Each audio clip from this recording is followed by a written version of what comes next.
Yra kokių nors pavyzdžių, gal nežinau, kažkokią vieną istoriją atsimeni žmogaus, kuriam pakeitė gyvenimą realiai su tuo dalyku? Turėjau žmogų, kuriam sunkiai sekasi nueiti tam tikrų kilometrų atstumą, nes tiesiog raumenys pradeda labai stipriai vargti ir ten jau yra gilesnių, šiek tiek neurologinių aspektų tame, tai pavykdavo žmogui vis truputį pailginti tą atstumą, kurį jis nueina. Tai pavyzdžiui, man čia labai patikdavo jau tas dalykas, kad iš karto jau jauti tą tokį vidinį vežimą pirmin, kai tu pajauti, kad žmogui, kuriam yra blogai, jam gerėja. Taip pat turėjau atvejį su išsėtinė sklerozė.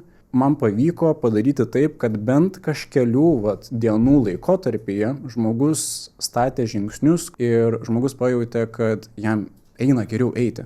Jis tiesiau, simetriškiau, tame video matėsi, kad tarp to šlubuojančio žmogaus su ta spiralinė simetrija kitame visai būtų reikėję neblogos akies, kad pamatyti, kas yra blogai. Kažkur kažkas matėsi, tai buvo diena ir naktis.